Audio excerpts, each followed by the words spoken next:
Boker Tov. Today's daf yomi is Avodah Zarah daf Chav Zayin, Avodah Zarah 27, and today's daf is dedicated to our Shmir of Chayalim, Matzal, the Shvuyim, and Yeshua for Am Yisrael. In this East Zarah, we're going to start on the bottom of 26b, around 6 lines above where the lines start to get wide. Gemara cites a brayso, Tan Rabbanan Yisrael Mal. Hold on, I'm going to shut the fan. So it's not background now. It's just give me 1 second. Around 6 or 7 lines above from where they start to get wide.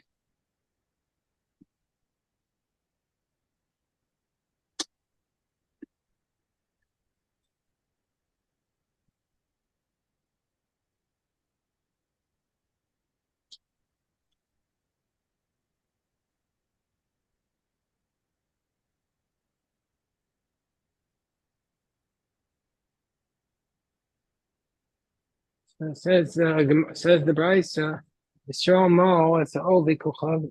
Yisrael Mal, it's Ovi Kuchavim, that a Jew is allowed to give bris milah, give a circumcision to an idolater or a shumger for the purpose of him becoming a convert.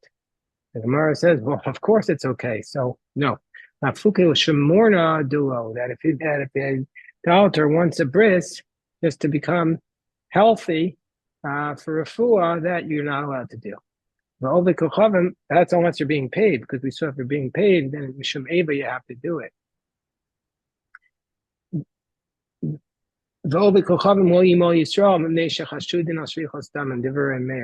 Meir says an idolater is not allowed to circumcise a Jew because we suspect the idolater and he'll try to kill the Jew.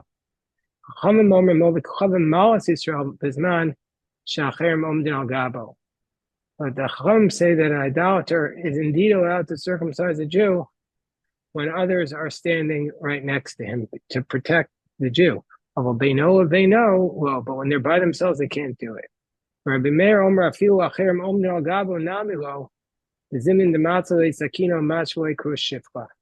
The Meir says even if there's somebody standing there watching guard, the idolater still can't circumcise a Jew because maybe he'll manipulate the knife and thereby mutilate the Jew. Gemara says, "Does Rabbi Meir really say idolater is not allowed to circumcise a Jew ever?" There are many, but we have a brayso that says, let's say there's a city. There's no Jewish doctors in that city. But they do have a kusi. The kusi is a heretic here. And we'll see that they worshipped a dove. And there's also a idolater. There's a doctor who's a kuti, and there's also a doctor who's an idolater.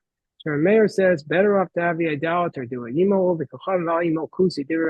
says, better have the idolater, because the idolater doesn't usually circumcise. So why is he circumcised here? Just because you asked him to do it. So you don't have to worry he's going to do it with the wrong intent. But the kusi could possibly be doing it to his idol. So the kuti, Elliot's asking, what's a kuti? So kuti throughout the Talmud means many different things. It depends on the context, because first of all, it meant different things. And second of all, it was often substituted by censors for Christians, early Christians. So here it seems that this is a kuti, and possibly it's early Christians, but it seems to be people who are worshiping a different faith. So, but they were born Jewish. We'll see on the next number that maybe they were worshiping the dove. Anyway, so Rabbi Meir says that an idolater is better. But we had just said Rabbi Meir says an idolater can't do it. And Rabbi Yehuda Omer Yimo Kusi Val Yimo Likacham. Rabbi Yehuda says better off to have the Kusi do it, because at least he's not going to kill the Jew and not the idolater, because the idolater is suspected about killing. But we see from this price that Rabbi Meir says better to have the idolater do it. And in our first price, so we said that Rabbi Meir says idolater can't do it. So the Gemara says April, reverse it. Rabbi Meir says Yimo Kuti. Have Rabbi Meir be the one who says that the kuti should do it. Rabbi Yehuda Omer of the Kochavim will kuti, and Rabbi Yehuda is saying the idolater. So we just have to reverse the position. Where it says 1 second, we have a problem now with Rabbi Yehuda. V'sava Rabbi Yehuda of the Kochavim shaper dami. Let me say that Rabbi Yehuda is of the position an idolater really can circumcise, but we have a contradiction When Rabbi Yehuda also says idolater can't do it. Vatanya, Rabbi Yehuda Omer Menal Lamila B'Obicham Shepsua. He says idolater can circumcise not because it's dangerous, but because it's disqualified. Shenemar Vatas Prisitish more. It needs to be part of my covenant in order to do a circumcision, and the idolater can't do it. So you can't have Rabbi Yehuda saying that the idolater can do it when he says the idolater can't do it. Don't reverse it. Go back to the original position, which is Rabbi Meir says have the kuti and not the idolater. But it's a contradiction with Rabbi Meir, because here he says have the idolater do it, and earlier he says not the idolater. And what we're talking about, why do we say over here that the idolater can do it? We're on top of Chav Zayin and Aleph. The Rofe Mumcha, talking about an expert doctor. This is an expert doctor. So, and therefore, he's worried if he's going to start messing around and mutilate people, then he's going to lose his job. He's lose his license. So therefore, if Rabbi Meir would allow it, if he's an expert, it's okay. The Savar Rabbi Yehudi Kusi Shapir. So according to this, now that we have not reversed the positions, Rabbi Yehuda is saying a Kusi, that Rabbi Yehuda is saying that the Kusi can do it and the idolater can't. Is that really the case? Rabbi Yehuda Kusi Shapir Dami Vatanya Yisrael Moas Kusi. Kusi will Imoas Yisrael name nation Ma'al Shem Hargrizim. Rabbi Yehuda. Rabbi Yehuda says, according to this price, that a Jew can circumcise a Kusi, but the Kusi can't circumcise a Jew because he's doing it for Hargrizim. He has the wrong intent. And they found a dove on Hargrizim, and they found out that the Kutim are worshiping these doves. So he has the wrong intent. So I'm Rabbi Yossi, circumcision does not require proper intent. Why do we care what he's circumcising to? So let him circumcise until he dies. And some read this as a curse, that Rabbi Yossi was cursing him. But anyway, we see from here that Rabbi Yehuda says the kuti cannot circumcise. So how come we said at the Brisa that the Rabbi Yehuda says the kuti can circumcise when here he's saying he can't? So the Gemara says, okay, so go back and reverse it. That Rabbi Meir says the kuti, that Rabbi Meir is of the position that the idolater cannot and the kuti can, and Rabbi Yehuda is in the position that the kuti cannot do it and the idolater can do it. With the Kakasha, Rabbi Yehuda, what about the Brisa which says, so what about the Brisa that we cited that says that the idolater cannot do it?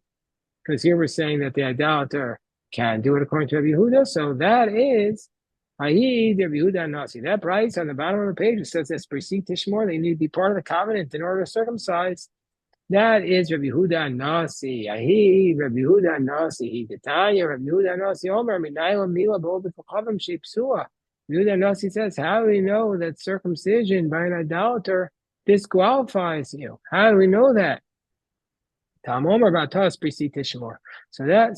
position that says an idolater cannot do it is Rabbi Meir because we're worried about he's going to hurt you, or Rabbi Yehuda Nasi because he's not part of the covenant. Whereas Rabbi Yehuda, usually Rabbi Yehuda Bar Ilai, he says that idolater can, but the kuti cannot because the kuti is going to do it for the wrong intent.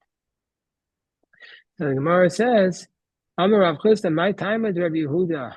What's the reasoning for Rabbi Yehuda who says that a kusi is disqualified? Here we're saying it's the one who argues with Rabbi Yehuda Bar Ilai, who says that a kusi is not qualified to do it. And he says, because they had the wrong intent. So what's the basis for his logic? Because it says in the pasuk, Hashem Himo. The pasuk talks about a Purim Pesach, and the way we read the pasuk is Agoris Chager, but also Pesach Hashem. You have to make a Purim Pesach. Himo calls a chor. Every woman should be circumcised. But the way Rabbi Yehuda reads it, it says Hashem Himo. You have the milah has to be for the right intent, and it can't be with the wrong intent. Hashem Himo. Rabbi Yossi says no. Why do we say even a kuti can do it? Because there's another pasuk that says Yimol Yehud Beis in Genesis 17 when God tells Aaron to get a circumcision. He says Yimol, anyone can do it. The idach haksiv Hashem Yimol. So what does Rabbi Yossi do with the fact the pasuk says Hashem Yimol? Over Pesach Siv. No, that's just coming to teach us that the Korban Pesach has to be brought with Shema, not that bris milah has to be done with Shema. The idach nami aksiv himo imo. What does Rabbi Yehuda do with the pasuk himo imo, which seems to say everybody can do it? So he says, no, different Torah kol Hashem echad. Now that Torah is just speaking normally the way the Torah speaks, and don't learn from there that anybody can do a bris. Itmar minayla mila be'ovek kochalim sheipsua. So the Gemara says, how do you know that circumcision by an idolater is disqualified? So daru bar papa mishmei the Rav. So what's Rav's position? Amar. The atah is precede tishmor. He says, because it says you have to be part of the covenant. The idolater is not part of the covenant. It says atah is precede tishmor. Rabbi Yochanan says himol yimol. No, he says because Rabbi Yochanan is saying that it's disqualified because it says himol yimol, and meaning to say we read it as hamal yimol, that one who is circumcised, only one who is circumcised can do the circumcision. And my binay, what's the difference between Rav, who says es precede tishmor, and Rabbi Yochanan says only one who's circumcised can do the circumcision? Hamal yimol. My binay, the difference between them is aravim mahul v'gavnuni mahul. There are other nations where they're already circumcised. Can they do it? So according to Rabbi Yochanan, they can. According to Rav, they can't. So Madamar himol yimol ika. According to Rabbi Yochanan says himol yimol, then they can do this. The aravim who's mahul can do it. Mandamar is precede tishmor, and the one who says Rav who says it's precede tishmor, Leka, he would say they can't do it. They're not part of the covenant. Mandamar himol yimol ika, according to Rabbi Yochanan, who says himol yimol, then you want to say that the RV and the Giboni can do the circumcision. Vatanan, is that really the case? But we say in Mishnah in the Durham, konem shani nadem and arelim. Let's say a person takes a neder, that he's not going to benefit from anyone who is an RL. An RL is usually a reference to a non-Jew because they're not circumcised. Mutter ba'arle Yisrael, but also b'molei of the chavim. Then they're still going to be allowed to get benefit from the Arelim who are Jewish and not from the idolaters. We see from here, Alfagav the Mehili, Commando Mehili Dami. Even though they're circumcised, it's like they're uncircumcised. So how can you say Himol Yimol allows these other nations to circumcise? So Gemara says, maybe it's talking about a Jew who's uncircumcised. He's part of the covenant, but he's uncircumcised because his brothers died during circumcision, and therefore he's exempt. According to the first position, he's part of the covenant. According to one who says, no, that he needs to be circumcised, Leka. So according to Rabbi Yochanan, the one whose brothers died during circumcision wouldn't be able to give a bris. Gemara says, well, he means he's not part of the, you can't do a bris. The person says a vow, he's not going to benefit from anybody who's circumcised. He's prohibited in Arelim of the Jews because they're still considered circumcised, like colloquially, even though they're not circumcised. But he's allowed from the idolaters. So we see from here, even though they're uncircumcised, for our purposes, we view them as circumcised. So we would say that a Jew who's unable to circumcise for medical reasons would still be able to give a bris. So Ella Ika Benayu Isha. So the distinction between them is whether or not a woman could give a bris. According to one that says, you shall guard my covenant, and the woman is not going to be included in that because she's not mitzvah on the bris.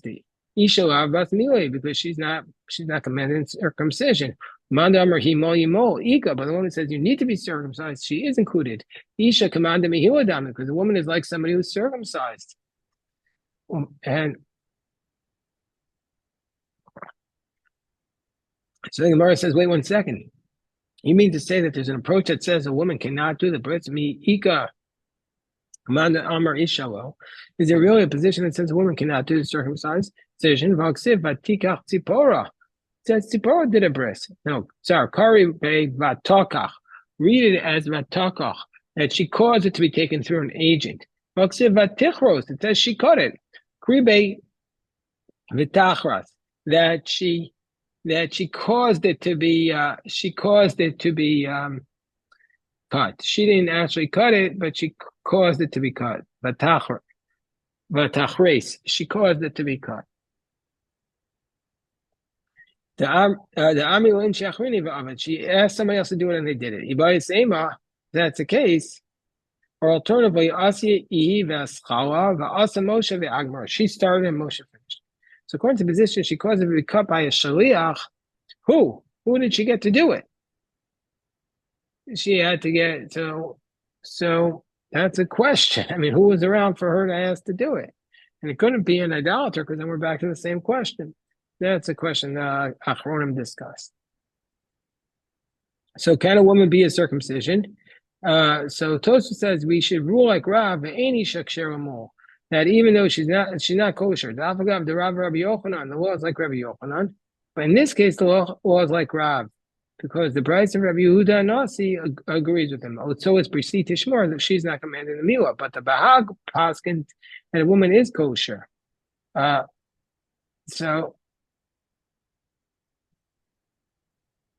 So the Bahag rules that way, and the Shulchan Aruch rules a woman is kosher to be to do the circumcision, but the Ramah writes that it's our minhag not to. So that for Ashkenazim it's a minhag not to, but for Sephardim the Shulchan Aruch says it's okay.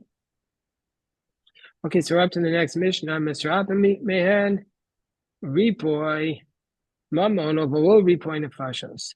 So you're allowed to be healed from the idolater. It's a ripoy of mammon, a healing of money, but not a healing of nefashos. We'll have to see what that means. Never get a haircut from them. Never let them put a razor over your neck.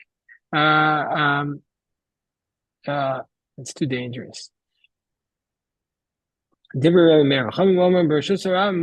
it's in public, you can get the haircut. They know, but not just the two of them private.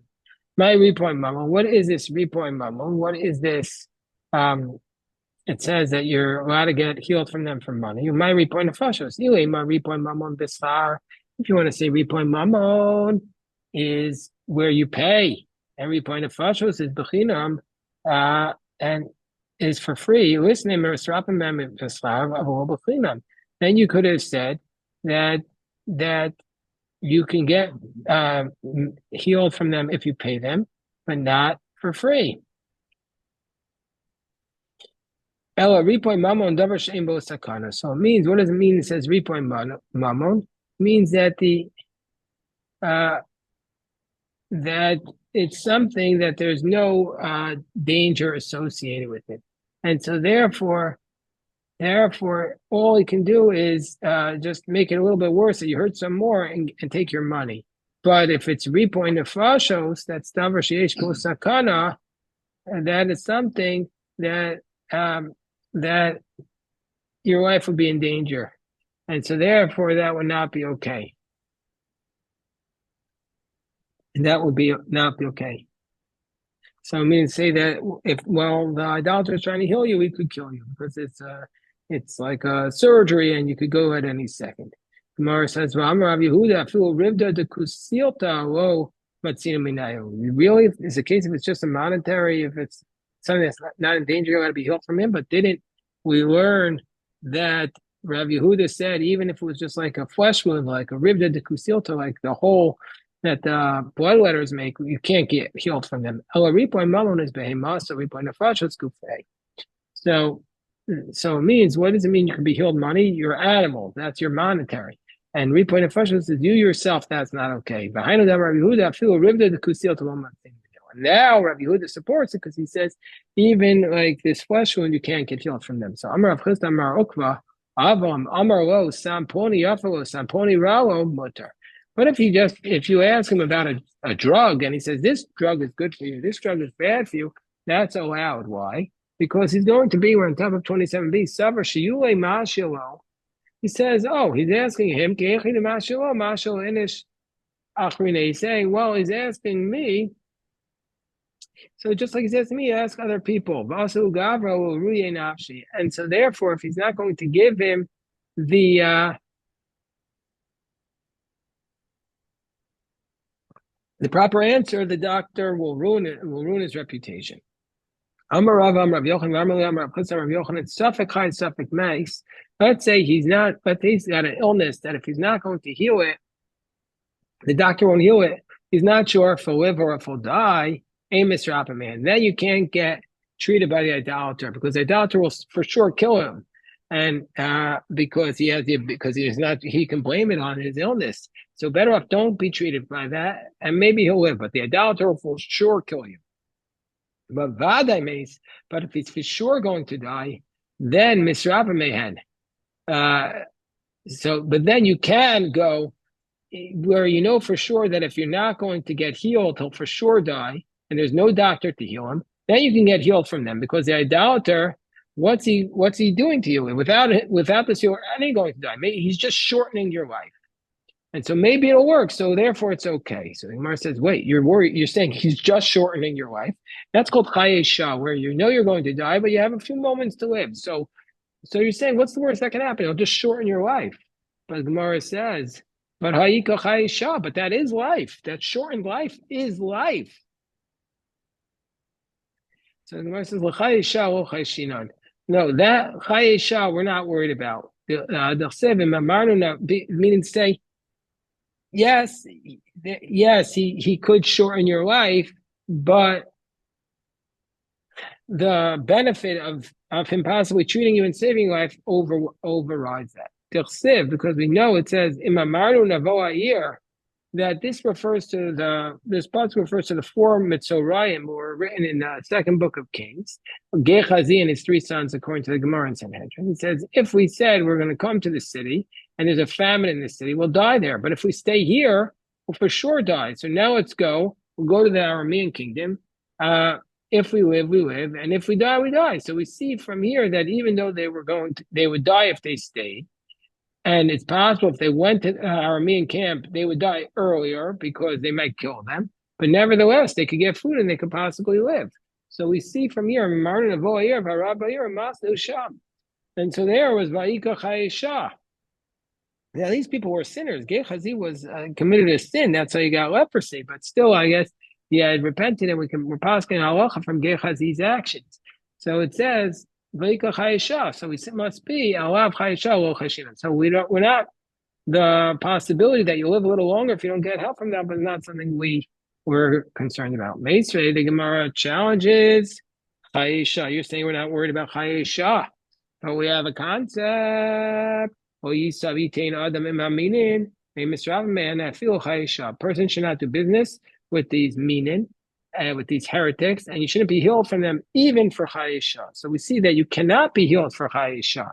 So why do you say in a case where he's vadai meis, he could go to the meaning? So, and Maisa ben Duma, there was in fact an incident with Ben Dama ben Achoso shel Rabbi Shmuel. He was basically the nephew of Rabbi Shmuel. Sheikisho nachash, a snake bit him. Uba Yaakov ish kafar sechanya, and Yaakov ish kafar sechanya. Rashi elsewhere says that this was Yaakov, who was a student of Jesus of Nazareth. So he came to heal him. Raposo, nicho Rabbi Shmuel.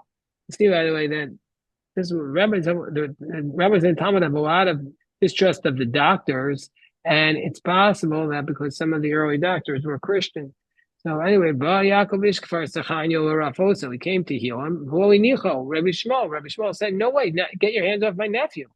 And so the nephew, whose name was Ben Dama, said to Rabbi Shmuel, Achi, Hanacho, my brother. He's really his uncle. He says, let him do it. I want to be healed from him. I'll bring you a proof from the Torah that it's allowed. Well, his big more at Davar was unable to finish the matter. He died. He didn't get to give his argument. Rabbi Shmuel praised him. Ashrecha ben Dama. How fortunate are you? Your body is pure. Your soul went out with purity. You did not violate your colleague. Because they said, one who breaks through the breach, a snake will bite him. And you didn't violate that. Shani. So we see from here that chayesha, you're not even allowed because you didn't allow this min to treat his nephew. So And he said, better to die than be treated by this min. So the Gemara says, no. Shani minus the mashcha. There's a difference between a min, a heretic, and an idolater. Minus is different. Minus the asi limshach basrayim, because minus is mashcha. They're evangelicals. They're heretic. Here might be early Christians. That's this. Yeah, this. Yaakov ish Kafar Sachanya. He was an early Christian.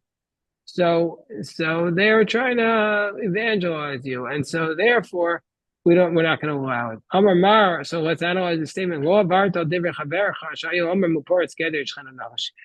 Hashem, you didn't violate what your friend said, which one says somebody who breaks through the breach, a snake will bite him. So Ionami Chavya Tarke. So the Gemara says. So the Gemara says, but he got bit by a snake himself. What are you talking about? He got bit by Ben Dam himself, who didn't violate the words of the Chachamim. He was also bit by a snake, and he could have been saved. If that's the case, why was he worried about the snake bite that he would have gotten if he violated the words of the Chachamim? Because he could have been healed. So the Gemara says no. If a snake comes because he violates the words of the sages, there's no way we could ever be healed, and so therefore he would for sure die. And so therefore, if Ben Dama would have been healed from the first bite, he would have gotten bit by a second bite because he violated the words of the rabbis. He would for sure have died. So Gemara says, so what was Ben Dama trying to say? He says, give me a moment, I'll show you a puzzle that I can do it.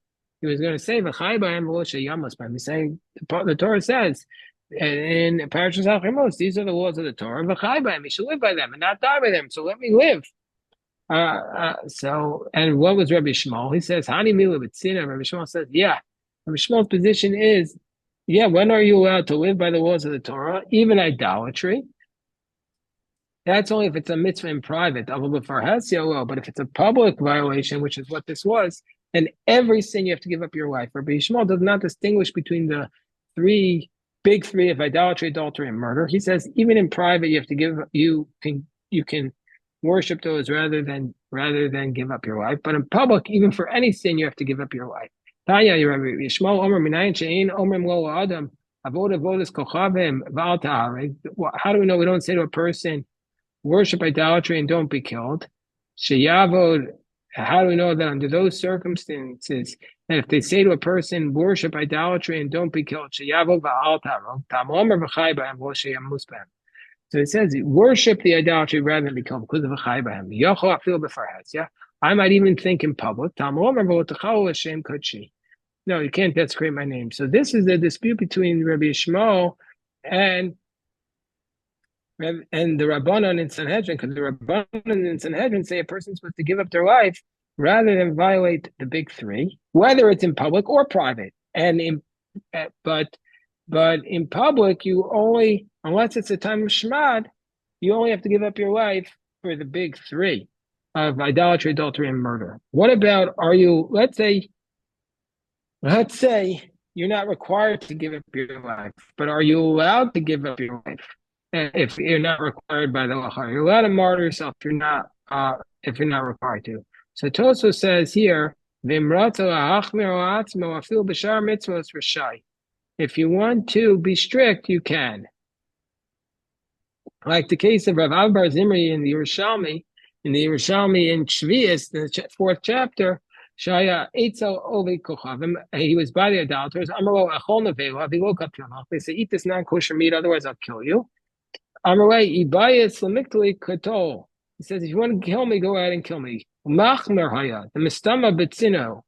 So he was strict because it was in private, and he said, kill me. So we see from here that it also says you can be strict. There was a very strong, very, very strong tradition of martyrdom in the area around where the Tosafists lived. But the Rambam writes in Yesodei Torah that in a place where it says Yavor Val Yereg, violate the Torah and don't get killed, he's obligated to violate it, and if he's killed, uh, and he doesn't violate it, it's like he killed himself. And the Kesef Mishnah writes there that the Rambam argues with virtually all the other Rishonim. And where the Rambam says that you are not allowed to, whereas the others, like those who say you are. Uh,